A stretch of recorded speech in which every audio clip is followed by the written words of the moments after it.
Test में महाविनाश एक नया अध्याय उसमें जुड़ गया है। अमेरिका और इजराइल अब ईरान की इकोनॉमी को टारगेट कर रहे हैं। शनिवार रात तेहरान के लिए कयामत बनकर टूटी है। अब तक जो जंग मिसाइलों और ड्रोन तक सीमित थी, उसने अब ईरान की लाइफलाइन यानी तेल की गर्दन पकड़ ली है।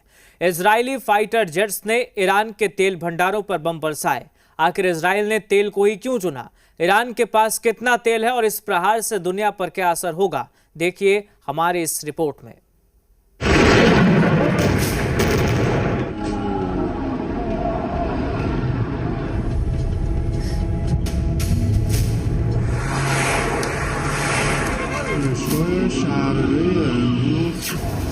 मिडिल ईस्ट में महाविनाश का नया चैप्टर शुरू हो गया है।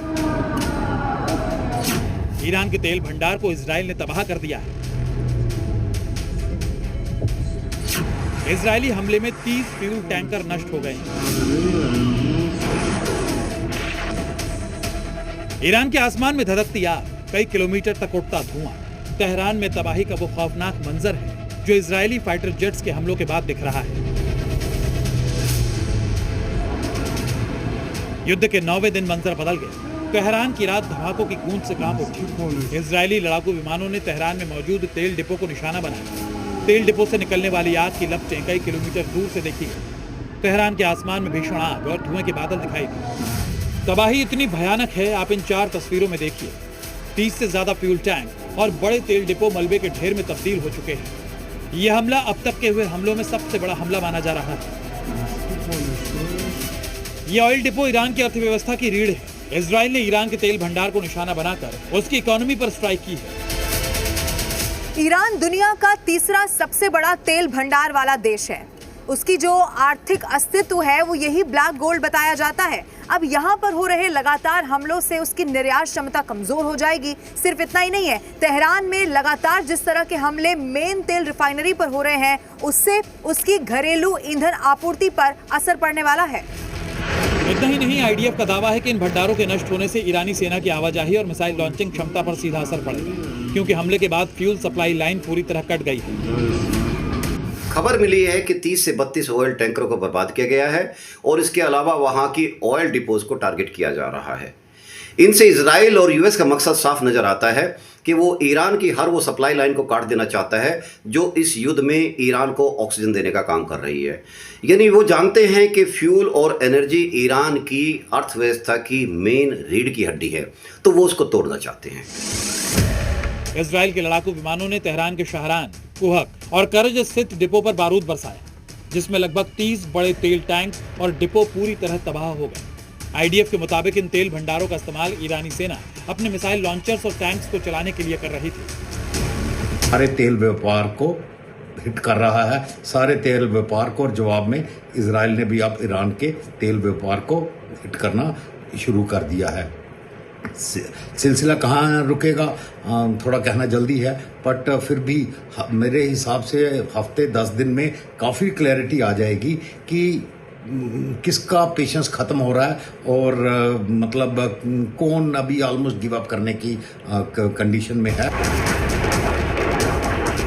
वहीं आईआरजीसी का दावा है कि उसने तेहरान फैसिलिटी पर हमले का करारा जवाब दिया है। ईरान ने इजराइल के हाइफा में एक रिफाइनरी को निशाना बनाया है। ईरान ऑयल रिफाइनरी और डिपो पर हमले को आक्रामकता और आतंकवाद का काम मान रहा है। ईरान के लिए तेल सिर्फ एक संसाधन नहीं, उसका वजूद है। आंकड़ों पर नजर डालें तो ईरान दुनिया का तीसरा सबसे बड़ा तेल भंडार वाला देश है। ईरान का कुल तेल भंडार लगभग 208 बिलियन बैरल यानी दुनिया का 10% है। ईरान रोजाना करीब 30 लाख बैरल से ज्यादा तेल उत्पादन करता है और ईरान के कुल तेल निर्यात का 90% हिस्सा चीन को जाता है। कि देखिए, ईरान से मैक्सिमम एनर्जी की सप्लाई जो किसी कंट्री को जाती थी उसकी रिक्वायरमेंट के हिसाब से वो था चाइना। अभी चाइना के लिए वेनेजुएला का रास्ता और तकरीबन बंद है और ईरान का रास्ता भी डिफिकल्ट हो चुका है। तो अभी एक और ऑप्शन उभर कर आ रहा है इस स्थिति में कि रशिया की जो कंपनीज हैं उनके स्टॉक्स बहुत बढ़ गए हैं। इसके साथ साथ उनकी डिमांड बढ़ गई है और दोबारा से रशिया के ऊपर एनर्जी और ऑयल के लिए डिपेंडेंसी पूरे विश्व या कह लीजिए ईस्ट एशियन कंट्रीज की खासकर ज़्यादा बढ़ेगी। अमेरिकी राष्ट्रपति डोनाल्ड ट्रंप ने बीते शनिवार को दिन में कहा था कि आज की रात ईरान के लिए सबसे बुरी रात होगी। इस बयान के कुछ घंटों बाद ही इजराइल ने ईरान के तेल भंडार पर तबाही मचानी शुरू कर दी।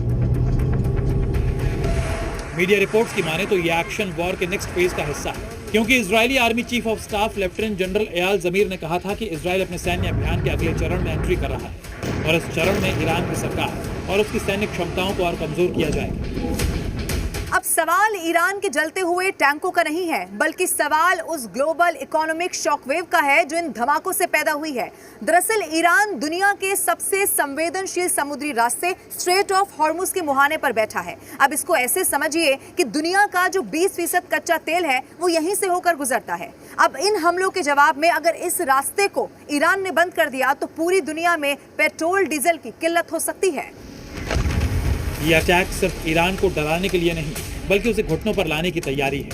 अगर ईरान के तेल डिपो इसी तरह जलते रहे तो उसकी इकोनॉमी ताश के पत्तों की तरह ढह जाएगी। लेकिन खतरा यह भी है कि बौखलाया हुआ ईरान अगर स्ट्रेट ऑफ हॉर्मुज को बंद कर देता है तो पूरी दुनिया में पेट्रोल डीजल की कीमतें आसमान छूने लगेंगी। मतलब साफ है, 9वें दिन की ये आग सिर्फ तेहरान तक सीमित नहीं रहेगी, इसकी तपिश पूरी दुनिया महसूस करेगी।